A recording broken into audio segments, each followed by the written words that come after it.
Hi, ಎಲ್ಲರಿಗೂ ನಮಸ್ಕಾರ. ನಾನಿವತ್ತು 8ನೇ ತರಗತಿ ಮೊದಲನೇ ಪಾಠ ಮಗ್ಗದ ಸಾಹೇಬ ಈ ಪಾಠನ ಟೀಚ್ ಮಾಡ್ತಾ ಇದ್ದೀನಿ. ಮಗ್ಗದ ಸಾಹೇಬ, ಮಗ್ಗ ಅಂದ್ರೇನು? ಓಕೆ, ಅದಕ್ಕಿಂತ ಮುಂಚೆ ನೀವ್ ಯಾವತ್ತಾದ್ರೂ ಯೋಚನೆ ಮಾಡಿದೀರಾ ನಾವ್ ಹಾಕೊಂಡಿರುವಂತ ಬಟ್ಟೆ ನಮ್ಗೆ ಎಲ್ಲಿಂದ ಬರುತ್ತೆ, ಇದನ್ನ ಯಾರು ತಯಾರಿಸ್ತಾರೆ, ತಯಾರಿಸೋರು ಎಷ್ಟು ಶ್ರಮ ಪಟ್ಟಿರ್ತಾರೆ ಅಂತ?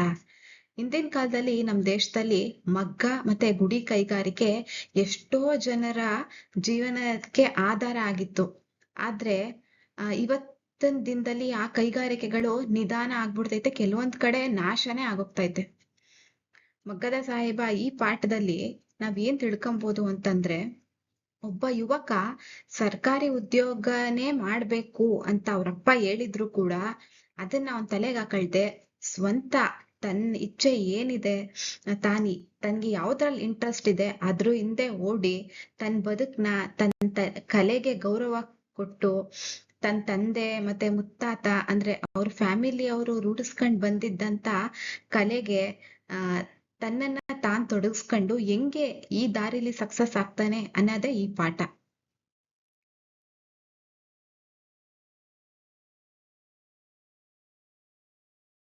ಮಗ್ಗದ ಸಾಹೇಬ ಇದ್ರ ಲೇಖಕರು ಬಂದು ಬಾಗಲೋಡಿ ದೇವರಾಯ ಅವರು.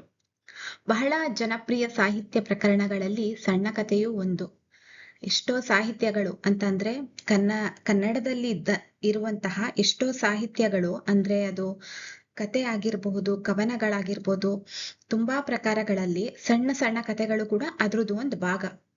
ಕಥೆಯನ್ನು ಹೇಳುವುದು ಹಾಗೂ ಕೇಳುವುದು ಮಾನವನ ಹುಟ್ಟುಗುಣ, ಹೌದಲ್ವಾ? ನಾವು ಚಿಕ್ಕ ವಯಸ್ಸಿಂದನೂ ಕತೆಗಳನ್ನ ಕೇಳ್ಕೊಂಡ್ ಬಂದಿದೀವಿ. ನಮ್ಮ ಅಮ್ಮನ ಹತ್ರ, ಅಜ್ಜಿ ಹತ್ರ, ತಾತ, ಅಪ್ಪ, ಅಕ್ಕ ಎಲ್ಲರೂ ನಮ್ಗೆ ಚಿಕ್ಕ ವಯಸ್ಸಲ್ಲಿ ತುಂಬಾ ಕತೆಗಳನ್ನ ಹೇಳಿದ್ದಾರೆ. ನಮ್ಮ ಹಿರಿಯರು ತಮ್ಮ ಮಕ್ಕಳಲ್ಲಿ ಆಸಕ್ತಿ ಕೆರಳಿಸಿ, ಕುತೂಹಲ ಉಂಟು ಮಾಡಲು, ಮನಸ್ಸಿಗೆ ಮುದ ನೀಡಲು, ಮನಸ್ಸನ್ನರಳಿಸುವ ಕಥೆಗಳನ್ನು ಹೇಳುತ್ತಿದ್ದರು. ನಮ್ಗೆ ನಮ್ ಮನೇಲಿದ್ದಂತ ದೊಡ್ಡೋರು ಯಾವ ತರ ಕತೆ ಹೇಳ್ತಿದ್ರು ಅಂತಂದ್ರೆ, ನಮ್ಗದು ಇಂಟ್ರೆಸ್ಟ್ ಬರ್ಬೇಕು. ಯಾವ್ದಾದ್ರು ಒಂದ್ ಹೊಸ ಕತೆಗಳು ಹೇಳ್ತಾ ಇದಾರೆ ಅಂದ್ರೆ ನಾವ್ ಅದನ್ನ ಕೇಳಕ್ ತುಂಬಾ ಇಂಟ್ರೆಸ್ಟ್ ಆಗ್ಬೇಕು, ಮತ್ತದು ನಮ್ ಮನ್ಸ್ಗೆ ತುಂಬಾ ಖುಷಿ ಕೊಡುತ್ತೆ. ಅಂತ ಕತೆಗಳನ್ನ ಆರ್ಸಿ ಮತ್ತೆ ನಮ್ ಲೈಫ್ಗೆ ಅದು ಇನ್ಸ್ಪೈರ್ ಆಗಿ ತಗೊಂಬೇಕು. ನಮ್ ಏಜ್ ತಕ್ಕಂತೆ ನಾವ್ ಆ ಏಜ್ ಅಲ್ಲಿ ನಾವ್ ಏನ್ ಕಲಿಬೇಕು ಅನ್ನೋದನ್ನ ತಲೆಯಲ್ಲಿ ಇಟ್ಕೊಂಡು ನಮ್ಮ ಅಜ್ಜಿ, ತಾತ, ಅಪ್ಪ, ಅಮ್ಮ ಇವರೆಲ್ಲ ನಮಗ್ ಕತೆ ಹೇಳ್ತಾ ಬೆಳೆಸ್ಕೊಂಡ್ ಬಂದಿದ್ದಾರೆ. ಈ ಕಥನಾ ಕಲೆಯು ವಿಸ್ತಾರಗೊಂಡು ಕೆಲವು ಸಾಹಿತಿಗಳು ವಸ್ತು, ಶೈಲಿ, ನಿರೂಪಣೆಗಳಲ್ಲದರಲ್ಲಿಯೂ ಪರಿಣಾಮಕಾರಿಯಾದ ಮಾರ್ಪಾಡುಗಳನ್ನು ಮಾಡಿ ಸಣ್ಣ ಕಥೆ ಎಂಬ ಸಾಹಿತ್ಯ ಪ್ರಕಾರವನ್ನು ಪ್ರಚುರಗೊಳಿಸಿದರು ಮತ್ತು ಸಂಕ್ಷಿಪ್ತ ವಾಸ್ತವತೆಗಳು ಇದರ ಗುಣಗಳಾಗಿವೆ. ಸಣ್ಣ ಕಥೆ ಅಂತಂದ್ರೆ ಕಡಿಮೆ ಪದಗಳಲ್ಲಿ ಜೀವನದ ಒಂದು ಅರ್ಥಪೂರ್ಣ ಘಟನೆಗಳನ್ನು ಹೇಳೋ ಕಥೆ ಆಗಿರುತ್ತದೆ. ಕಾಲಕ್ರಮೇಣ ಕಥನಾ ಕಲೆ ಬೆಳೆಯುತ್ತಾ ಭಾಷೆ, ವಿಷಯ ಮತ್ತು ಹೇಳುವ ಶೈಲಿಯಲ್ಲಿ ಬದಲಾವಣೆಗಳು ಆಗಿ ಸಣ್ಣ ಕಥೆ ಎಂಬ ಒಂದು ಹೊಸ ಸಾಹಿತ್ಯ ಪ್ರಕಾರ ಉಟ್ಕೊಂಡೈತೆ. ಸಣ್ಣ ಕಥೆ ಮುಖ್ಯ ಗುಣ ಅಂದ್ರೆ ಸಂಕ್ಷಿಪ್ತತೆ, ಅಂತಂದ್ರೆ ಕಡಿಮೆ ಮಾತಲ್ಲಿ ಹೆಚ್ಚು ಅರ್ಥ ಇರುತ್ತದೆ. ವಾಸ್ತವತೆ ಅಂದ್ರೆ ನಿಜ ಜೀವನದ ಘಟನೆಗಳು, ಅಂತಂದ್ರೆ ನಾವು ಪ್ರೆಸೆಂಟ್ ಡೇಸ್ ಅಲ್ಲಿ ನಮ್ ಕಣ್ಮುಂದೆ ಏನ್ ನಡೀತಾ ಇರುತ್ತೆ ಅದನ್ನ ಇನ್ಸ್ಪೈರ್ ಆಗಿ ತಗೊಂಡು ಒಂದು ಕತೆ ಬರೆಯೋದು. ಮತ್ತೆ ಶಿಕ್ಷಣಕ್ಕೆ ಸಂಬಂಧಪಟ್ಟಂಗೆ ಕೆಲವೊಂದು ಮಕ್ಕಳಿಗೆ ಇನ್ಸ್ಪೈರ್ ಆಗುವಂತ ಸಣ್ಣ ಕಥೆಗಳು ಬರೆಯೋದು. ಮತ್ತೆ ಬದುಕಿನ ಏಳು ಬೀಳು ಅಂತಂದ್ರೆ ಯಾರ್ದಾದ್ರೂ ಆಗಿರ್ಲಿ, ಅವ್ರ ಲೈಫಲ್ಲಿ ಏನ್ ಸಕ್ಸಸ್ ಆಗಿರ್ತಾರೆ, ಏನ್ ಫೇಲ್ಯೂರ್ ಆಗಿರ್ತಾರೆ ಅದನ್ನ ಇನ್ಸ್ಪೈರ್ ಆಗಿ ತಗೊಂಡು ಒಂದು ಕತೆ ಬರೆಯೋದು. ಮತ್ತೆ ಸ್ವ ಉದ್ಯೋಗ, ಯಾರಾದ್ರೂ ಒಬ್ರು ಸ್ವಂತ ಬಿಸ್ನೆಸ್ ಮಾಡಿ ಅದ್ರಲ್ಲಿ ಏನ್ ಸಕ್ಸಸ್ ಆಗಿರ್ತಾರೆ, ಏನ್ ಫೇಲ್ಯೂರ್ ಆಗಿರ್ತಾರೆ ಅದನ್ನ ಒಂದು ಕತೆ ಬರೆಯೋದು. ವಿಜ್ಞಾನ, ಈಗ ಪ್ರಸ್ತುತ ದಿನದಲ್ಲಿ ವಿಜ್ಞಾನ ಎಷ್ಟು ಫಾಸ್ಟ್ ಆಗಿ ಓಡ್ತಾ ಇದೆ ಅದ್ರ ಬಗ್ಗೆ ಒಂದು ಸಣ್ಣ ಕತೆ ಬರೆಯೋದು. ಹಿಂಗೆ ಸಣ್ಣ ಕಥೆಗಳಿಗೆ ತುಂಬಾ ವಿಷಯಗಳು ಸಿಗುತ್ತೆ. ಅಂದರೆ ಸಣ್ಣ ಕತೆ ನಮ್ಮ ದೈನಂದಿನ ಜೀವನವನ್ನು ಸರಳವಾಗಿ ಮತ್ತು ಸತ್ಯವಾಗಿ ಹೇಳುವ ಒಂದು ಸಾಹಿತ್ಯ ಪ್ರಕಾರವಾಗಿದೆ. ಪ್ರಸ್ತುತ ಕಥೆಯಲ್ಲಿ ಬಹುಮುಖ್ಯವಾಗಿ ಇಂದು ವಿನಾಶದ ಅಂಚಿನಲ್ಲಿರುವ ಗುಡಿ ಕೈಗಾರಿಕೆಗೆ ನಮ್ಮ ಶಿಕ್ಷಣದಲ್ಲಿ ನೀಡಬೇಕಾದ ಮಹತ್ವವನ್ನು ಸಾದರಪಡಿಸುವ ಉದ್ದೇಶವಿದು. ಓಕೆ, ಈ ಪಾಠದಲ್ಲಿ ಏನು ಮೇನ್ ಥಿಂಗ್ ಏನು ಅಂತ ಅಂದ್ರೆ, ಗುಡಿ ಕೈಗಾರಿಕೆ ಅಂತಂದ್ರೆ ಮಗ್ಗ ಕೈಗಾರಿಕೆ ಏನಿದೆ ಅದು ಎಲ್ಲ ವಿನಾಶ ಆಗ್ಬಿಡ್ತಿದೆ. ಅಂದ್ರೆ ನಮ್ ಈಗಿನ ಕಾಲದ ಮಕ್ಳಿಗಂತೂ ಅದು ಗೊತ್ತೇ ಇಲ್ಲ, ಆ ತರ ಆಗ್ತಾ ಇದೆ, ನಶಿಸೋಗ್ತಾ ಇದೆ. ಸೊ ಅದನ್ನ ಅದನ್ನ ಪ್ರತಿಯೊಂದು ಮಕ್ಳಿಗೂ ತಿಳಿಸ್ಬೇಕು. ಸೊ ಶಿಕ್ಷಣದ ಮುಖಾಂತರ ಇದನ್ನ ತಿಳಿಸೋಣ ಅನ್ನುವಂತ ಒಂದು ಸಣ್ಣ ಪ್ರಯತ್ನ ಇದು. ತಂದೆಯ ಆಸೆಯಂತೆ ಸರ್ಕಾರಿ ಉದ್ಯೋಗವನ್ನೇ ಅವಲಂಬಿಸದೆ ಸ್ವಯಂ ಉದ್ಯೋಗ ಕಂಡುಕೊಳ್ಳುವ ಯುವಕನೊಬ್ಬ ರಾಷ್ಟ್ರ ಮಟ್ಟದ ಗೌರವಾಧಾರಗಳಿಗೆ ಪಾತ್ರನಾಗುವುದೇ ಇಲ್ಲಿಯ ಕಥಾವಸ್ತು. ಈ ಕಥೆಯಲ್ಲಿ ಏನ್ ಹೇಳಿದ್ದಾರೆ ಅಂತಂದ್ರೆ, ತಂದೆಗೆ ಆಸೆ ಇರುತ್ತೆ ತನ್ನ ಮಗ ಸರ್ಕಾರಿ ಉದ್ಯೋಗಿ ಆಗ್ಬೇಕು ಅಂತ. ಆದ್ರೆ ಅಪ್ಪನ ಮಾತ್ನೇ ಅವನು ಅಂತ ಹೇಳದೆ ಸ್ವಂತ ಬಿಸ್ನೆಸ್ ಸ್ಟಾರ್ಟ್ ಮಾಡಿ ಅವನು ಆ ಬಿಸ್ನೆಸ್ ಅಲ್ಲಿ ಸಕ್ಸಸ್ ಆಗಿ ರಾಷ್ಟ್ರ ಮಟ್ಟದಲ್ಲಿ ಅವನಿಗೆ ಆ ಬಿಸ್ನೆಸ್ ಇಂದ ಸಕ್ಸಸ್ ಆಗಿದ್ದಕ್ಕೆ ಗೌರವ ಪ್ರಶಸ್ತಿಗಳನ್ನ ಕೊಡ್ತಾರೆ. ಅವನಿಗೆ ಹೆಂಗೆ ಅವ್ರ ತಂದೆ ಇಷ್ಟದ ವಿರುದ್ಧ ಏನಕ್ಕೆ ಹೋದ, ಆದ್ರೆ ಆ ವಿರುದ್ಧವಾಗಿ ಹೋದ್ರು ಕೂಡ ಹೆಂಗೆ ಅವನು ಆ ಬಿಸ್ನೆಸ್ ಅಲ್ಲಿ ಸಕ್ಸಸ್ ಆದ್ನ ಅನ್ನೋ ಕಥೆನೇ ಇದು. ಓಕೆ, ಸ್ಟಾರ್ಟ್ ಮಾಡೋಣ. ಮಗ್ಗದ ಸಾಹೇಬ ಅಂದರೆ ಅಬ್ದುಲ್ ರಹೀಂ ಸಾಹೇಬ. ಮಗ್ಗದ ಸಾಹೇಬ ಅಂತಂದ್ರೆ ಅಬ್ದುಲ್ ರಹೀಂ ಸಾಹೇಬ್ ಅಂದ್ರೆ ಈ ಕಥೆಯಲ್ಲಿ ಬರುವಂತ ಕ್ಯಾರೆಕ್ಟರ್. ಅವನು ಮಗ್ಗವನ್ನು ಮುಟ್ಟದೆ 20 ವರ್ಷಕ್ಕೂ ಹೆಚ್ಚಾಗಿದೆ. ಆದ್ರೆ ಅವರು ಮಗ್ಗ ಅಂತಂದ್ರೆ ಏನ್ ಆ ಮಿಷಿನ್ ಇರುತ್ತೆ, ಬಟ್ಟೆ ನೂಲು ತಯಾರಿಸುವಂತ ಏನ್ ಆ ಮಗ್ಗದ ಮಿಷಿನ್ ಇರುತ್ತೆ ಅದನ್ನು ಮುಟ್ಟಿ 20 ವರ್ಷ ಆಗಿತ್ತು. ಆದರೂ ಅವನನ್ನು ಮಗ್ಗದ ಸಾಹೇಬನೆಂದೇ ಕರೆಯುವುದು ವಾಡಿಕೆ. ಅವನು ಮುಟ್ತಿರ್ಲಿಲ್ಲ, ಏನೋ ಬೇಜಾರಾಗಿ ಆ ಮಗ್ಗನೇ ಮುಟ್ಟದ್ನ ಬಿಟ್ಬಿಟ್ಟಿದ್ರು. ಆದ್ರೂ ಕೂಡ ಅಲ್ಲಿದ್ದ ಊರಿನ ಜನ ಎಲ್ಲರೂ ಅವ್ರನ್ನ ಮಗ್ಗದ ಸಾಹೇಬ ಅಂತಾನೆ ಕರಿತಿದ್ರು. ಅವರ ಪೂರ್ವಜರು ಸಾಹೇಬ್ ಬಹದ್ದೂರ್ ಮಗ್ಗದ ಹುಸೇನ್ ಸಾಹೇಬರು ಜನಪ್ರಿಯ ಮತ್ತು ಧನವಂತ ವ್ಯಕ್ತಿಯಾಗಿದ್ದರು. ಅಂತಂದ್ರೆ ಅವ್ರ ಪೂರ್ವಜರು, ಅವ್ರ ಅಪ್ಪನೋ ತಾತನೋ ಯಾರೋ ಅವರ ಹಿಂದಿನ ತಲೆಮಾರವರು ಸಾಹೇಬ್ ಬಹದ್ದೂರ್ ಮಗ್ಗದ ಹುಸೇನ್ ಸಾಹೇಬರು ಅಂತ ಅವ್ರ ಹೆಸರು. ಅವ್ರು ತುಂಬಾ ಪಾಪ್ಯುಲರ್ ಆಗಿದ್ರಂತೆ, ತುಂಬಾ ಶ್ರೀಮಂತರು ಕೂಡ ಆಗಿದ್ರಂತೆ. ಅವರು ಮಸೀದಿ ಮಾತ್ರವಲ್ಲ ದೇವಸ್ಥಾನವನ್ನು ಕಟ್ಟಿಸಿದ್ದರು. ಅಂತಂದ್ರೆ ಇವರು ಮುಸ್ಲಿಂ ಆಗಿರೋದ್ರಿಂದ ಅವರು ಏನ್ ಈ ಸಾಹೇಬ್ ಬಹದ್ದೂರ್ ಮಗ್ಗದ ಹುಸೇನ್ ಸಾಹೇಬರಿದ್ರಲ್ಲ, ಅವರು ಬರೀ ಮಸೀದಿ ಮಾತ್ರ ಅಲ್ಲ ದೇವಸ್ಥಾನಗಳನ್ನು ಕೂಡ ಕಟ್ಟಿಸ್ಕೊಟ್ಟಿದ್ರು. ಯಾಕೆ ಅಂತಂದ್ರೆ ತುಂಬಾ ಶ್ರೀಮಂತರು ಅಂತ ಅವರೇ ಹೇಳಿದ್ದಾರೆ. ಇಂದಿಗೂ ಈ ದೇವಸ್ಥಾನದಲ್ಲಿ ರಥೋತ್ಸವದ ಸಮಯದಲ್ಲಿ ಅವರ ಮನೆತನದ ಹಿರಿಯ ಪ್ರತಿನಿಧಿಗೆ ಎಲ್ಲರಿಗಿಂತಲೂ ಮುಂದಾಗಿ ಪ್ರಸಾದವನ್ನು ಪಡೆಯುವ ಹಕ್ಕಿದೆ. ಅವರು ಕಟ್ಟಿಸ್ಕೊಟ್ಟಿದ್ದಂತ ದೇವಸ್ಥಾನಗಳಲ್ಲಿ ಪ್ರತಿ ಸಲಿ ರಥೋತ್ಸವ ನಡೀತಿದ್ದ ಟೈಮಲ್ಲಿ ಅವ್ರ ಮನೇಲಿ ಯಾರು ದೊಡ್ಡವ್ರು ಇರ್ತಾರೆ ಅವ್ರನ್ನ ಕರೆದು ಮೊದಲನೇ ಪ್ರಸಾದ ಅವ್ರು ಕೊಡ್ತಾ ಇದ್ರು. ಏನಕ್ಕೆ ಅಂತಂದ್ರೆ ಆ ದೇವಸ್ಥಾನ ಕಟ್ಸ್ಕೊಟ್ಟಿದ್ದಕ್ಕೆ ಒಂದು ಗೌರವ ಕೊಡ್ತಾ ಇದ್ರು, ಅವರು ಕೃತಜ್ಞತೆಗಳನ್ನ ತಿಳಿಸ್ತಾ ಇದ್ರು. ಇಂತಹ ಸಂಪ್ರದಾಯ ಪದ್ಧತಿಗಳು ಇಂದಿಗೂ ಕರ್ನಾಟಕದಲ್ಲಿ ನಡೆಯುತ್ತಿವೆ. ಇದು ಬರೀ ನಮ್ ಕಥೆಯಲ್ಲಿ ನೋಡ್ತಾ ಇಲ್ಲ, ನಾವು ಎಷ್ಟೋ ಕಡೆ ದೊಡ್ಡ ದೊಡ್ಡ ದೇವಸ್ಥಾನಗಳಿಗೆ ಹೋದಾಗ ನಾವು ನೋಡ್ಬೋದು. ಆ ದೇವಸ್ಥಾನದ ಅರ್ಚಕರು ಏನಿರ್ತಾರೆ, ಕೆಲವೊಂದು ಕುಟುಂಬಗಳಿಗೆ ತುಂಬಾ ಪ್ರಾಮುಖ್ಯತೆ ಕೊಡ್ತಿರ್ತಾರೆ. ಅಂದ್ರೆ ಮೊದಲನೇ ಪೂಜೆ ಅವ್ರಿಗೆ ಮಾಡ್ಕೊಡೋದು, ಮತ್ತೆ ಪ್ರಸಾದಗಳನ್ನ ಕೊಡೋದು, ಮತ್ತೆ ತುಂಬಾ ಪೂಜಾ ಕಾರ್ಯಕ್ರಮಗಳನ್ನ ಏನಿರುತ್ತೆ ಅವ್ರಿಗೆ ಸ್ಪೆಷಲ್ ಟ್ರೀಟ್ಮೆಂಟ್ ಕೊಡ್ತಿರ್ತಾರೆ. ಏನಕ್ಕೆ ಅಂತಂದ್ರೆ ಆ ಕುಟುಂಬಸ್ಥರು ಆ ದೇವಸ್ಥಾನಕ್ಕೆ ಅಷ್ಟು ಕೊಡುಗೆ ಕೊಟ್ಟಿರ್ತಾರೆ, ಅದಕ್ಕೋಸ್ಕರ ಅವರು ಅದೇ ತರ ಗೌರವ ಸಲ್ಲಿಸ್ತಾ ಇರ್ತಾರೆ. ಇದರಿಂದ ಪೂರ್ವಜರಲ್ಲಿ ಎಂತಹ ಘನತೆ, ಸದಾಚಾರ, ಸದ್ಭಾವನೆಗಳು ಇದ್ದವು ಎಂದು ತಿಳಿಯುವುದು. ಇದನ್ನ ನೋಡಿದಾಗ ನಮಗ್ ಗೊತ್ತಾಗುತ್ತೆ, ಓ ಅಂದ್ರೆ ಅವ್ರ ಫ್ಯಾಮಿಲಿಲಿ ಯಾರೋ ದೊಡ್ಡೋರು ಈ ದೇವಸ್ಥಾನಕ್ಕೆ ಕೊಡುಗೆ ಕೊಟ್ಟಿರೋದ್ರಿಂದ ಅವ್ರು ಎಷ್ಟು ಗೌರವ ಕೊಡೋರ ಆಗಿದ್ರು, ಮತ್ತೆ ಎಂತ ಒಳ್ಳೆ ಕಾರ್ಯಗಳನ್ನ ಮಾಡಿದ್ದಾರೆ ಅಂತ ನಾವು ನೋಡ್ಬೋದು. ಘನತೆ ಅಂದ್ರೆ ಗೌರವ, ಸದಾಚಾರ ಅಂತಂದ್ರೆ ಒಳ್ಳೆಯ ಕೆಲಸ ಸದಾಚಾರ ಒಳ್ಳೆಯ ಆಚಾರ, ಆಚಾರ ಅಂತಂದ್ರೆ ಕೆಲಸ, ಒಳ್ಳೆಯ ಆಚಾರಗಳನ್ನ ಮಾಡಿದ್ದಾರೆ. ಸದ್ಭಾವನೆಗಳು ಇದ್ದವು ಅವ್ರಿಗೆ. ಒಳ್ಳೆಯ ಭಾವನೆಗಳು ಹೆಂಗಿತ್ತು ಅಂದ್ರೆ ಸಹಾಯ ಮಾಡುವಂತ ಗುಣಗಳು ಹೆಂಗಿತ್ತು ಅವರಲ್ಲಿ ಅಂತ ನಾವ್ ಅರ್ಥ ಮಾಡ್ಕೊಬಹುದು. ಉದಾಹರಣೆಗೆ, ನನ್ನದೇ ಹುಟ್ಟೂರಿನ ಪಕ್ಕದಲ್ಲಿ ಮುಸಲ್ಮಾನರ ವಸತಿ ಇದೆ. ಇವಾಗ ಶುರು ಆಗ್ತಿರೋದು.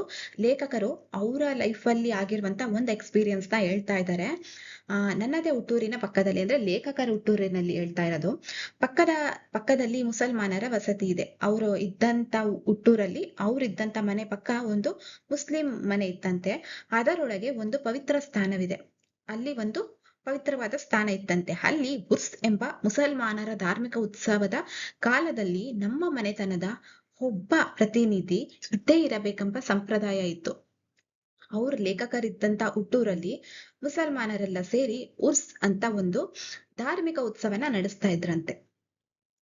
ನಡೆಸ್ತಿದ್ದಂತ ಟೈಮಲ್ಲಿ ಈ ಲೇಖಕರ ಮನೆಯವರು ಯಾರು ಒಬ್ರು ಅಲ್ಲಿ ಇರ್ಲೇಬೇಕು ಈ ಸಂಪ್ರದಾಯ ಬೆಳೆಸ್ಕೊಂಡ್ ಬಂದಿದ್ರಂತೆ. ಅದೇ ತರ ಗಣೇಶ ಚತುರ್ಥಿ, ಕೃಷ್ಣಾಷ್ಟಮಿಗಳ ಮರುದಿನ ಮುಸಲ್ಮಾನರ ಸಮಾಜದ ಪ್ರತಿಷ್ಠಿತ ಮುಖ್ಯಸ್ಥರು ನಮ್ಮ ಮನೆಗೆ ಬರುವುದು, ಕುಶಲೋಪಚಾರ ಮಾತನಾಡುವುದು, ನಾವು ಅವರಿಗೆ ಮೋದಕ, ಉಂಡೆ, ಚಕ್ಕುಲಿ ಇತ್ಯಾದಿ ಹಬ್ಬದ ಭಕ್ಷ್ಯ ಭೋಜ್ಯಗಳನ್ನು ವಿತರಣೆ ಮಾಡುವ ಸಂಪ್ರದಾಯವಿತ್ತು.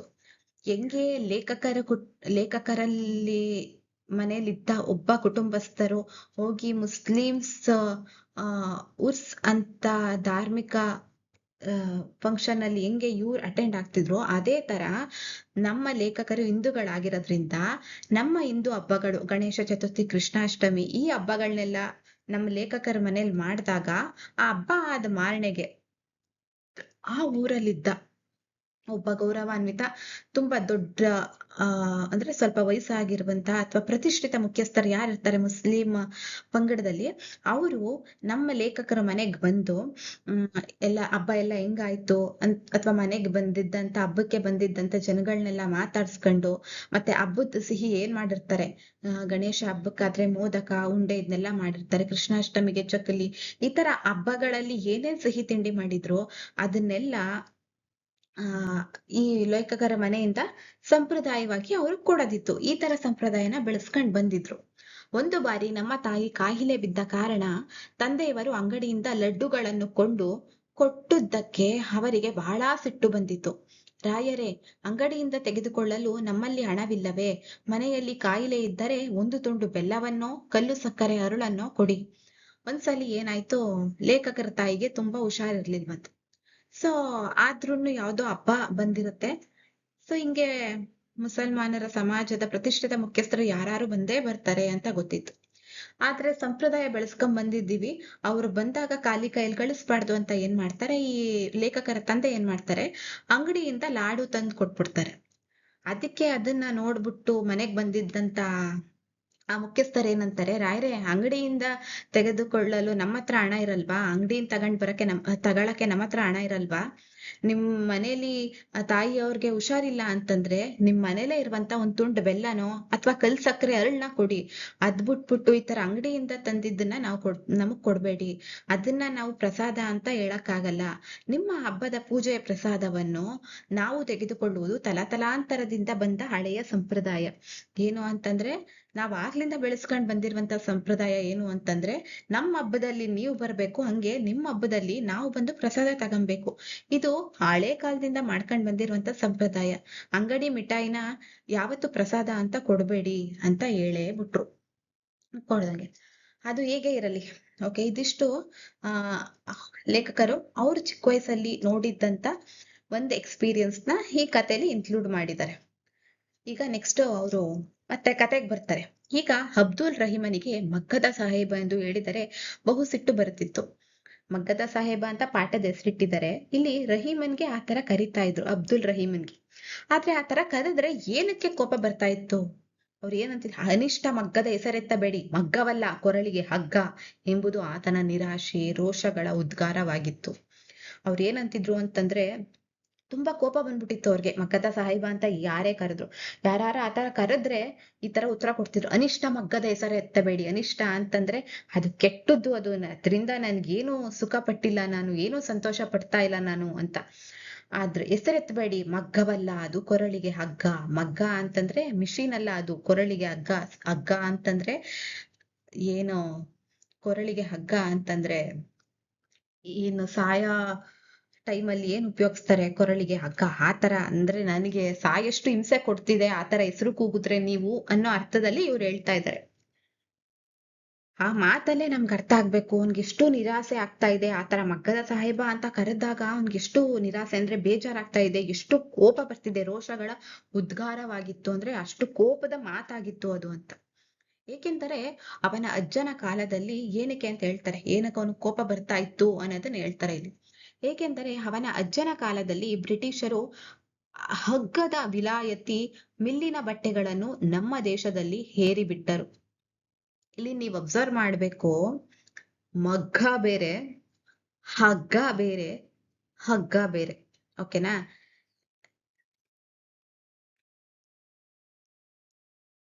ನೋಡಿ, ಮಗ್ಗ ಬೇರೆ, ಮಗ್ಗ ಅಂತಂದ್ರೆ ಮಿಷಿನ್. ನೆಕ್ಸ್ಟ್ ಇಲ್ಲಿ ಹಗ್ಗ ಅಂತಿದೆ. ಹಗ್ಗ ಅಂತಂದ್ರೆ ಕೊರಳಿಗೆ ಹಾಕುವಂತ ಹಗ್ಗ, ದಪ್ಪ ದಾರ. ಹಗ್ಗ ಅಂದ್ರೆ ಚೀಪ್ ಅಂತ, ಕಡಿಮೆ ಬೆಲೆ ಅಂತ. ಓಕೆನಾ?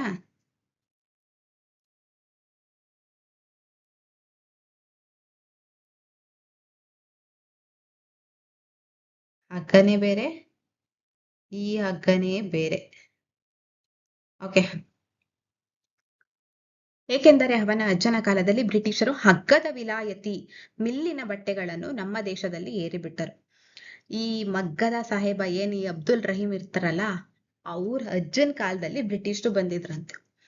ಅಲ್ಲಿವರೆಗೂ ಈ ರಹೀಂ ಫ್ಯಾಮಿಲಿ ಏನಿತ್ತು, ಮಗ್ಗ ಕೈಗಾರಿಕೆ ಮಾಡಿ ಅದರಿಂದ ತಯಾರಿಸಿದಂತ ಬಟ್ಟೆಗಳನ್ನ ಇವರು ಮಾರಾಟ ಮಾಡಿ ಒಳ್ಳೆ ಸಕ್ಸಸ್ಫುಲ್ ಬಿಸ್ನೆಸ್ ನ ನಡೆಸ್ತಾ ಇದ್ರು.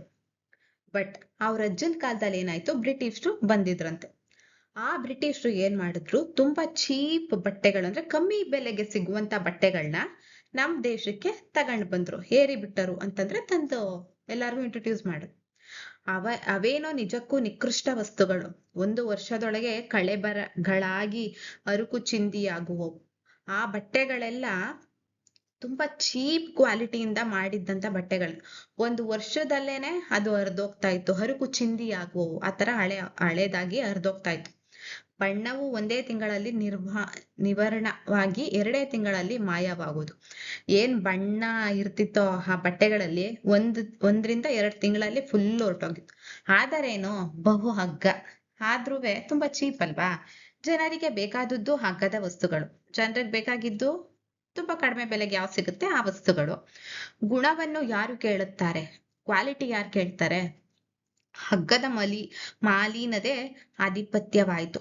ಸೊ ಈ ತರ ಕಮ್ಮಿ ಬೆಲೆಗೆ ಸಿಗುವಂತ ಬಟ್ಟೆಗಳೇ ಫುಲ್ ಎಲ್ಲರೂ ತಗೊಳ್ವಂಗ ಆಗೋಯ್ತು. ಈ ಮಗ್ಗದವರು ಬಿಕಾರಿಗಳು. ಈ ಮಗ್ಗದಲ್ಲಿ ತಯಾರಿಸಿದಂತ ಪ್ಯೂರ್ ಕಾಟನ್ ಥ್ರೆಡ್ಸ್ ನ ಯೂಸ್ ಮಾಡಿ ಅಥವಾ ಸಿಲ್ಕ್ ಥ್ರೆಡ್ಸ್ ಗಳನ್ನ ಯೂಸ್ ಮಾಡಿ ಏನ್ ಮ್ಯಾನುಫ್ಯಾಕ್ಚರ್ ಮಾಡ್ತಾ ಇದ್ರು ಬಟ್ಟೆಗಳು, ಆ ತರ ಬಟ್ಟೆಗಳನ್ನೇ ಯಾರು ತಗೊಳ್ತಾ ಇರ್ಲಿಲ್ಲ. ಸೊ ಮಗ್ಗ ಕೈಗಾರಿಕೆ ಯಾರ್ಯಾರು ಮಾಡ್ತಾ ಇದ್ರು ಅವರೆಲ್ಲ ಬಿಕಾರಿಗಳಾಗೋದ್ರು, ಅಂತಂದ್ರೆ ಲಾಸ್ ಆಗೋಯ್ತು ಅವ್ರ ಬಿಸ್ನೆಸ್ ಎಲ್ಲ. ಅವರ ಅನ್ನಕ್ಕೆ ಸಂಚಕಾರವಾಯ್ತು ಅಂತಂದ್ರೆ, ಅಷ್ಟು ಚೆನ್ನಾಗಿ ನಡೀತಾ ಇದ್ದಿದ್ದು ಬಿಸ್ನೆಸ್ ಕೂಡ ಫುಲ್ ಲಾಸ್ ಆಗಿ, ತುಂಬಾ ಲಾಸ್ ಆಗಿ ಅನ್ನಕ್ಕೆ ಅಂತಂದ್ರೆ ಊಟ ತಿಂಡಿಗೂ ಕಷ್ಟ ಆಗಷ್ಟು ಲಾಸ್ ಆಯ್ತು ಬಿಸ್ನೆಸ್ ಅಲ್ಲಿ ಅಂತ. ಏಕೆಂದರೆ ಅವನ ಪಾಪ ಅಬ್ದುಲ್ ರಹೀಮನ ಗತಿ, ಹಿರಿಯರು ಕಟ್ಟಿದ್ದ ಭವ್ಯವಾದ ಹಳೆಯ ಕಾಲದ ಮನೆ, ವಿಶಾಲವಾದ ತೋಟ, ಆದರೆ ಮಗ್ಗಗಳೆಲ್ಲವೂ ಧೂಳು ತುಂಬಿ ಜೇಡನ ಬಲೆಗಳಿಂದ ಆಚ್ಛಾದಿತವಾಗಿವೆ. ಮನೆಯಲ್ಲಿ ಊಟಕ್ಕೆ ಇದೆಯೋ ಇಲ್ಲವೋ ಎಂಬಂತಾಗಿದೆ. ಇದು ಅವ್ರ ಅಜ್ಜನ ಕಾಲದಲ್ಲಿ ಆತರ ಸಕ್ಸಸ್ಫುಲ್ ಆಗಿ ನಡೆಸ್ತಾ ಇತ್ತು. ಅವ್ರ ಅಜ್ಜ ಮುತ್ತಜ್ಜ ಅವರೆಲ್ಲ ಚೆನ್ನಾಗಿ ಬಿಸ್ನೆಸ್ ನಡೆಸೋದ್ರಿಂದ ಒಳ್ಳೆ ಧನವಂತರಾಗಿದ್ರು, ದೇವಸ್ಥಾನಗಳು ಮಸೀದಿಗಳು ಇದನ್ನೆಲ್ಲಾ ಕಟ್ಸ್ಕೊಟ್ಟಿದ್ರು. ಬಟ್ ಯಾವಾಗ ಬ್ರಿಟಿಷರು ಬಂದ್ರು, ಈ ತರ ಮಗ್ಗ ಕೈಗಾರಿಕೆ ಮಾಡಿದವ್ರಿಗೆಲ್ಲ ಲಾಸ್ ಆಯ್ತು. ಸೊ ಅಬ್ದುಲ್ ರಹೀಮನ್ಗೆ ಅಂತಂದ್ರೆ ಅವ್ರ ಅಜ್ಜನ ಕಾಲ ಮುಗೀತು. ನೆಕ್ಸ್ಟ್ ಅಬ್ದುಲ್ ರಹೀಮ್ಗೆ ಏನಾಯ್ತು, ಅವ್ರ ಹಿರಿಯರು ಏನ್ ಹಳೇ ಕಾಲದ್ದು ಮನೆ, ಏನ್ ಭವ್ಯವಾದ ಹಳೆ ಮನೆ ಏನ್ ಕಟ್ಸಿದ್ರು, ವಿಶಾಲವಾದ ತೋಟ ಏನಿತ್ತು, ಆದರೆ ಮಗ್ಗ ಎಲ್ಲ ಇತ್ತು. ಆಮೇಲೆ ಮಗ್ಗ ಏನೇನು ಫ್ಯಾಕ್ಟ್ರಿ ತರ ಏನ್ ಮಾಡ್ಕೊಂಡಿರ್ತಾರೆ ಅದೆಲ್ಲ ಸ್ಟಾಪ್ ಆಗೋಗಿತ್ತು. ಸೊ ಅದೆಲ್ಲ ಏನು ಯೂಸ್ ಮಾಡ್ದೆ ಫುಲ್ಲು ಧೂಳಿಡ್ದು ಅದ್ರ ಮೇಲೆ ಜೇಡ ಎಲ್ಲ ಬೆಳೆದು ಎಲ್ಲ ಇದಾಗ್ತಾ ಇತ್ತು, ಅಂದ್ರೆ ಯೂಸೇ ಮಾಡ್ದಂಗ ಆಗಿತ್ತು. ಸೊ ಬಿಸ್ನೆಸ್ ಇಲ್ದೆ ಇರೋದ್ರಿಂದ ಮನೆಯಲ್ಲಿ ಊಟಕ್ಕೆ ಇದೆಯೋ ಇಲ್ಲವೋ ಎಂಬಂತಾಗಿದೆ. ಸೊ ತುಂಬಾ ಲಾಸ್ ಆಗಿ ಮನೆಯಲ್ಲಿ ಊಟ ತಿಂಡಿಗೂ ಕೂಡ ತುಂಬಾ ಕಷ್ಟ ಆಯ್ತು ಅಬ್ದುಲ್ ರಹೀಮ್ಗೆ. ಈಗ ಅವನಿಗೆ ಒಂದೇ ಹಠ, ಒಂದೇ ವ್ರತ. ಅವನ ಮೂವರು ಗಂಡು ಮಕ್ಕಳಿಗೆ ಒಂದಿಷ್ಟಾದರೂ ವಿದ್ಯಾಭ್ಯಾಸ ಕೊಡಿಸಿ ಸರಕಾರಿ ನೌಕರರನ್ನಾಗಿ ಮಾಡಬೇಕು ಎಂದು. ಸೊ ಅವ್ರ ತಾತನ ಕಾಲದಿಂದ ನಡ್ಸ್ಕೊಂಡ್ ಬಂದಂತಹ ಮಗ್ಗದ ಕೈಗಾರಿಕೆ ಬಿಸ್ನೆಸ್ ತುಂಬಾ ಲಾಸ್ ಆಗಿದೆ.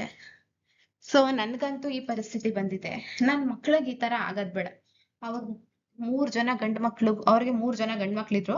ಸೊ 3 ಜನ ಗಂಡ್ ಮಕ್ಳಿಗೂ ಒಳ್ಳೆ ವಿದ್ಯಾಭ್ಯಾಸ ಕೊಡ್ಸಿ 3 ಜನನುವೆ ಗೌರ್ಮೆಂಟ್ ಎಂಪ್ಲಾಯ್ ಮಾಡ್ಬೇಕು ಅಂತ ಆಸೆ ಇಟ್ಕೊಂಡಿದ್ರು. ಅದೇ ತರ ಇಬ್ಬರು ಮಕ್ಕಳು ವಿಧೇಯರಾಗಿ ಅವನ ಅಭಿಷ್ಟವನ್ನು ನೆರವೇರಿಸಿದರು.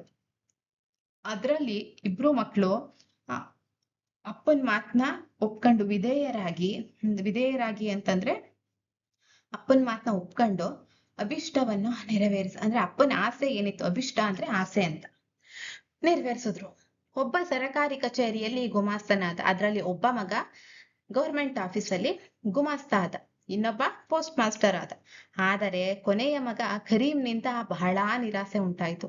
ಮೊದಲನೇ 2 ಮಕ್ಕಳು ಅಪ್ಪನ ಆಸೆ ನೆರವೇರಿಸಿದ್ರು, ಗೌರ್ಮೆಂಟ್ ಎಂಪ್ಲಾಯಿಗಳಾದ್ರು. ಆದ್ರೆ ಕೊನೆ ಮಗ ರಹೀಂ ಮಾತ್ರ ಅಪ್ಪನ ಆಸೆ ನೆರವೇರಿಸಿಲ್ಲ. ಕರೀಂ ಆಟದಲ್ಲೂ ಪಾಠದಲ್ಲೂ ಬಹು ಚುರುಕು.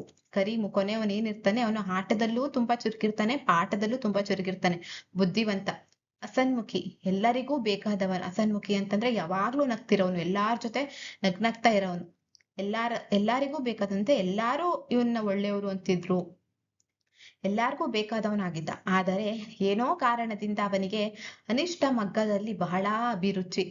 ಮನೆಯಲ್ಲಾದರೂ ಮಗ್ಗವನ್ನು ಮುಟ್ಟಲು ತಂದೆ ಬಿಡುತ್ತಿರಲಿಲ್ಲ. ಆದರೆ ಮಗನ ಗ್ರಹಚಾರ ಎನ್ನಿ ಶಾಲೆಯಲ್ಲಿ ಮಗ್ಗ ಉದ್ಭವಿಸಬೇಕೆ. ಅವನು ಆಟದಲ್ಲೂ ಸರಿ, ಪಾಠದಲ್ಲೂ ಸರಿ, ಬುದ್ಧಿವಂತಿಕೆಯಲ್ಲೂ ಸರಿ, ಜನರ ಜೊತೆ ಮೆಚ್ಚುಗೆಯಲ್ಲೂ ಸರಿ. ಆದ್ರೆ ಒಂದು ವಿಚಾರದಲ್ಲಿ ಮಾತ್ರ ಅವನ್ಗೆ ಯಾವ ವಿಚಾರ ಅಂತಂದ್ರೆ ಮಗ್ಗ. ಆ ಮಗ್ಗದ ಕೈಗಾರಿಕೆ ಏನ್ ತಲತಲಾಂತರ ತಾತನ ಕಾಲದಿಂದ ಕಲ್ತಿದ್ರು, ಅದ್ರಲ್ಲಿ ಏನೋ ಒಂಥರ ಇಂಟ್ರೆಸ್ಟ್ ಅವನ್ಗೆ. ಮನೇಲಿ ಮಗ್ಗಗಳಿದ್ರು ಅಂತಂದ್ರೆ ಧೂಳಿಡ್ದು ಜೇಡ ಕಟ್ಟು ಎಲ್ಲ ಹಾಳ್ ಹಾಕ್ತಿದ್ರು ಕೂಡ ತಂದೆ ಅದನ್ನ ಮುಟ್ಟಕ್ ಬಿಡ್ತಿರ್ಲಿಲ್ಲ. ಅವನ ಗ್ರಾಚಾರಕ್ಕೆ ಶಾಲೆಲಿ ಮಗ್ಗ ಹೇಳ್ಕೊಡ್ತೀವಿ ಅಂತ ಒಂದು ಹೊಸ ಶಿಕ್ಷಣ ಶುರು ಆಯ್ತು. ಮಹಾತ್ಮ ಗಾಂಧಿ ಪ್ರೇರಣೆಯಿಂದ ಕೆಲವು ಶಾಲೆಗಳಲ್ಲಿ ನವೀನ ಶಿಕ್ಷಣ ಆರಂಭವಾಯಿತು. ಅಂತಂದ್ರೆ ಮಹಾತ್ಮ ಗಾಂಧಿ ಅವರ ಇನ್ಸ್ಪಿರೇಷನ್ ತಗೊಂಡು ಕೆಲವೊಂದು ಶಾಲೆಗಳಲ್ಲಿ ಈ ತರ ಬರೀ ಓದೋದು ಬರೆಯೋದು ಪಾಠಗಳಲ್ದೆ ಬೇರೆ ಅದರ್ ಆಕ್ಟಿವಿಟೀಸ್ ನ ಮಕ್ಳಿಗೆ ಇಂಟ್ರೊಡ್ಯೂಸ್ ಮಾಡ್ಬೇಕು. ಅವ್ರ ಆ ತರ ವಿಷಯಗಳಲ್ಲೂ ಕೂಡ ಅವ್ರು ಎಲ್ಲಾ ತರನು ಕಲ್ತಿರ್ಬೇಕು ಅಂತ ಈ ತರ ಇಂಟ್ರೊಡ್ಯೂಸ್ ಮಾಡಿದ್ರು.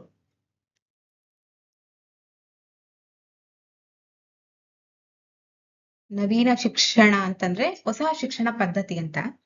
ಈ ವ್ಯವಸ್ಥೆಯಲ್ಲಿ ವಿದ್ಯಾರ್ಥಿಗಳಿಗೆ ಹಲವು ತರಹದ ಔದ್ಯೋಗಿಕ ಶಿಕ್ಷಣವನ್ನು ಕೊಡುವುದು, ಅವರಲ್ಲಿ ಹಸ್ತಕೌಶಲ್ಯವನ್ನು, ದೇಹ ಶ್ರಮದಲ್ಲಿ ಗೌರವ ಭಾವವನ್ನು ಉಂಟು ಮಾಡುವುದು ಒಂದು ಭಾಗವಾಗಿತ್ತು.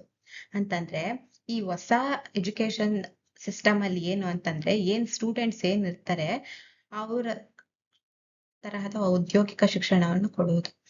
ಅಂತಂದ್ರೆ ಅವ್ರಿಗೆ ಹೊಸ ತರ ಶಿಕ್ಷಣ ಕೊಡೋದು. ಅವರಲ್ಲಿ ಹಸ್ತಕೌಶಲ್ಯ ಅಂತಂದ್ರೆ, ಔದ್ಯೋಗಿಕ ಶಿಕ್ಷಣ ಅಂತಂದ್ರೆ ಮುಂದೆ ಅವರು ಉದ್ಯೋಗ ಮಾಡೋದಕ್ಕೆ ಎಲ್ಪ್ ಆಗ್ಬೇಕು. ಇವಾಗ ಏನ್ ಕಲಿತಾ ಇದ್ದಾರೆ ಅದು ಮುಂದೆ ಅವ್ರ ಏನಾದ್ರು ಉದ್ಯೋಗ ಮಾಡ್ತೀವಿ ಅಂತಂದ್ರೆ ಅದ್ರಿಂದ ಎಲ್ಪ್ ಆಗ್ಬೇಕು. ಹಸ್ತಕೌಶಲ್ಯ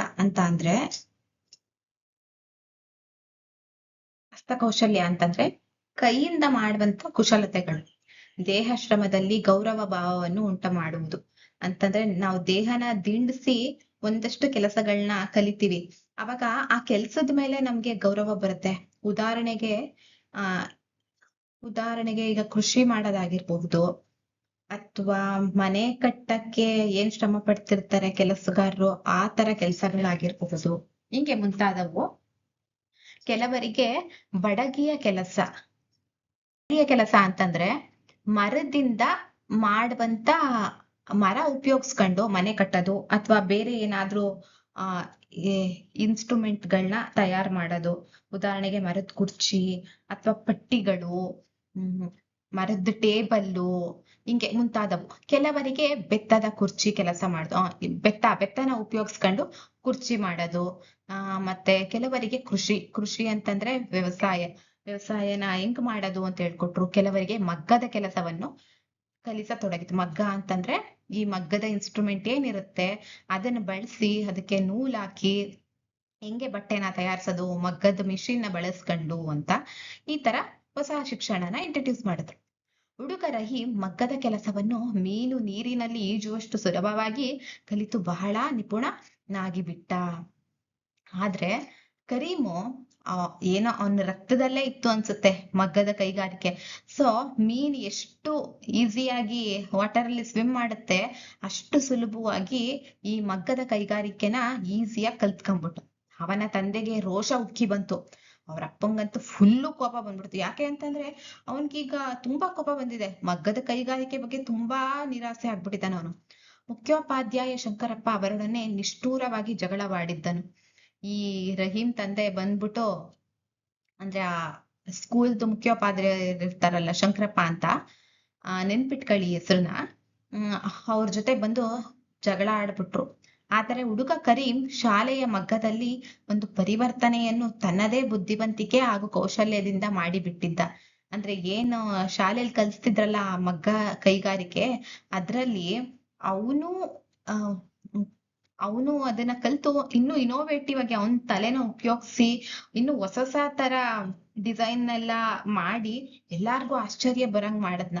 ಅದನ್ನು ಶಂಕರಪ್ಪ ಅವರು ಸ್ವಾಭಾವಿಕವಾಗಿಯೇ ಪ್ರಶಂಸೆ ಮಾಡಿ ಮೇಲಾಧಿಕಾರಿಗಳಿಗೆ ವರದಿ ಮಾಡಿದ್ದರು. ಅಂತಂದ್ರೆ ಅಷ್ಟು ಚಿಕ್ಕ ಮಕ್ಕಳಲ್ಲಿ ಆ ಹೊಸ ತರ ಕೆಲ್ಸನ ಮಾಡಿಸ್ಬೇಕು ಅಂತ ಜಸ್ಟ್ ಅವರು ಇದನ್ನು ತಿಳ್ಕೊಳ್ಳಿ ಅಂತ ಅವ್ರು ಇಂಟ್ರೊಡ್ಯೂಸ್ ಮಾಡಿದ್ರು. ಬಟ್ ರಹೀಮು ಆ ಮಗ್ಗ ಕೈಗಾರಿಕೆ ಸೆಲೆಕ್ಟ್ ಮಾಡ್ಕೊಂಡು ತುಂಬಾ ಫಾಸ್ಟ್ ಆಗಿ ಕಲ್ತಿರೋದ್ರಿಂದ ತುಂಬಾ ಹೊಸ ತರ ಕೌಶಲ್ಯಗಳನ್ನ ತೋರ್ಸದ್ನ ಅವನು. ಸೊ ಶಂಕರಪ್ಪ ಅವ್ರಿಗೆ ತುಂಬಾ ಖುಷಿ ಆಯ್ತು. ಇದನ್ನ ಅವ್ರೇನ್ ಮಾಡಿದ್ರು, ಮೇಲಾಧಿಕಾರಿಗಳ ಜೊತೆ ಮಾತಾಡಿ ತುಂಬಾ ಹೊಗಳಿದ್ರು ರಹೀಂನ. ಅದರ ಫಲಸ್ವರೂಪವಾಗಿ ಸರ್ಕಾರದಿಂದ ಹುಡುಗ ಕರೀಂನಿಗೆ ಒಂದು ಬೆಳ್ಳಿಯ ಪದಕವೂ ಒಂದು 100 ರೂಪಾಯಿ ಬಹುಮಾನವೂ ಬಂದು ಬಿಟ್ಟಿತ್ತು.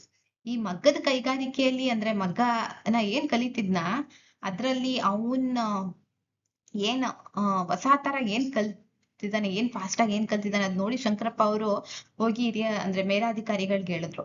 ಅದ್ರ ಫಲವಾಗಿ ಸರ್ಕಾರದಿಂದ ರಹೀಂಗೆ ಒಂದು ಬೆಳ್ಳಿ ಪದಕ ಮತ್ತೆ 100 ರೂಪಾಯಿನ ಬಹುಮಾನವಾಗಿ ಕೊಟ್ರು. ಇಷ್ಟು ಚಿಕ್ಕ ವಯಸ್ಸಿಗೆ ಹುಡುಗ ಎಷ್ಟು ಚೆನ್ನಾಗಿ ಮಾಡಿದಾನೆ ಈ ಮಗ್ಗ ಕೈಗಾರಿಕೆಯಲ್ಲಿ ಮಗ್ಗನ ಬಳಸ್ಕೊಂಡು ಎಷ್ಟು ಚೆನ್ನಾಗಿ ಮಾಡಿದಾನೆ ಅಂತ. ಹುಡುಗನ ಉತ್ಸಾಹ ಆಕಾಶಕ್ಕೇರಿತು. ತಂದೆ ಈ ಹಠಮಾರಿಗೆ ಮಗ್ಗದ ಹುಚ್ಚನ್ನು ಬಿಡಿಸಬೇಕೆಂದು ಶಾಲೆಯಿಂದಲೇ ಬಿಡಿಸಿ ಬಿಟ್ಟನು.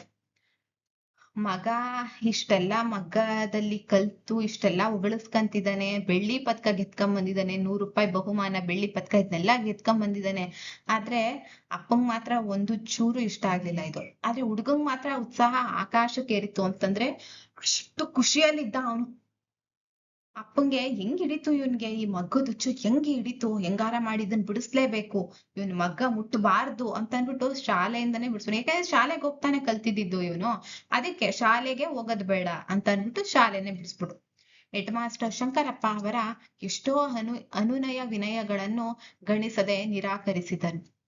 ಅಂದ್ರೆ ಅವರ ಅಪ್ಪ ರಹೀಂ ಅವ್ರಪ್ಪ ಏನಿದ್ದಾರೆ ಅವರು ಶಂಕರಪ್ಪ ಅವ್ರು ಬಂದ್ ಕೇಳ್ಕೊಂಡ್ರು, ನಿಮ್ ಮಗ ತುಂಬಾ ಚೆನ್ನಾಗಿ ಮಗ್ಗ ಎಲ್ಲಾ ಮಾಡಿದಾನೆ, ತುಂಬಾ ಒಳ್ಳೆ ಹೆಸರು ಮಾಡ್ತಾನೆ, ಬೇಡಿ ಸ್ಕೂಲ್ ಬಿಡಿಸ್ಬೇಡಿ, ಅದು ಅಲ್ಲದೆ ಚೆನ್ನಾಗೂ ಓದ್ತಾ ಇದ್ನ ಅವನು ಅಲ್ವಾ, ಅದ್ರಿಂದಾಗಿ ಅವ್ನ್ ಭವಿಷ್ಯಕ್ಕೆ ತೊಂದ್ರೆ ಆಗುತ್ತೆ ಅಂತ ಬಂದು ಅನುನಯ ವಿನಯಗಳನ್ನು ಗಣಿಸದೆ ನಿರಾಕರಿಸಿದೆ. ಎಷ್ಟೋ ಕೇಳ್ಕೊಂಡ್ರು ಕೂಡ ಅವ್ರು ಯಾವ್ದನ್ನು ಲೆಕ್ಕಿಸ್ದೆ, ಗಣಿಸದೆ ಅಂದ್ರೆ ಯಾವ್ದನ್ನು ಲೆಕ್ಕಕ್ಕೆ ಹಾಕಳ್ದೆ ನಿರಾಕರಿಸ, ಬೇಕಿಲ್ಲ ಅಂತ ರಿಜೆಕ್ಟ್ ಮಾಡ್ಬಿಟ್ರು.